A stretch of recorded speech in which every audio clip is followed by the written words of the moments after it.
दोस्तों सब्सक्राइब करें हमारे चैनल को और बेल आइकन को दबाएं ताकि आप देख सकें हमारी वीडियो सबसे पहले। दोस्तों अगर आप पाकिस्तानी हो तो पाकिस्तान जिंदाबाद, भारतीय हो तो जय हिंद नीचे कमेंट कर दें। न्यूज वीडियो को लाइक शेयर जरूर करें। दोस्तों पाकिस्तान और न्यूजीलैंड के दरमियान दूसरे एक रोजा मैच में पाकिस्तानी ओपनर इमाम उल हक हेलमेट पर गेंद लगने की वजह से मैदान बदर होकर अस्पताल चले गए।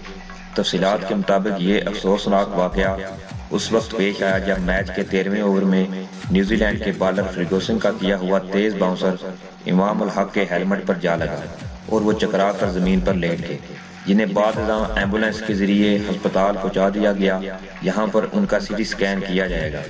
मगर इस दौरान कीवीज फील्डर ने जो काम किया वो क्रिकेट की तारीख में शायद ही आपने कभी देखा हो।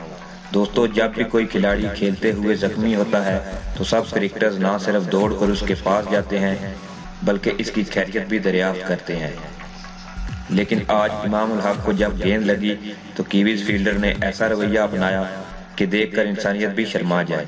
जब इमाम उल हक को हेलमेट पर गेंद लगी और वो चकरा कर लेट गए तो होना तो ये चाहिए था कि फील्डर्स दौड़कर उनके पास जाते, लेकिन हैरानकुन तौर पर कोई फील्डर भी मदद के लिए इनके पास न गया बल्कि कुछ तो दूर खड़े होकर हंसते भी रहे।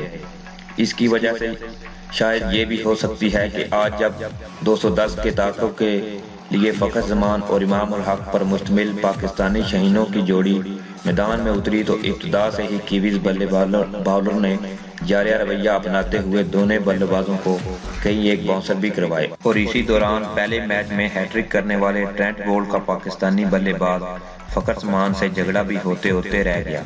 लेकिन क्रिकेट की तारीख में ऐसे वाकयात की भरमार है जब खिलाड़ियों की ऑन द फील्ड नोक जोक होती रहती है, लेकिन जब किसी को कोई तकलीफ पहुंची हो तो सब खिलाड़ी एक होकर उसकी मदद के लिए पहुंच जाते हैं। लेकिन आज कीवीज ने संग दिली का मुजाहरा किया जिस पर शौकीन क्रिकेट शदीद तनकीद कर रहे हैं और इसे स्पिरिट ऑफ गेम के खिलाफ करार दिया जा रहा है। तो दोस्तों आप कीवीज क्रिकेटर की इस अफसोसनाक रवैया पर क्या राय देंगे? अपना जवाब नीचे कमेंट करें। पाकिस्तान जिंदाबाद, पाकिस्तान जिंदाबाद।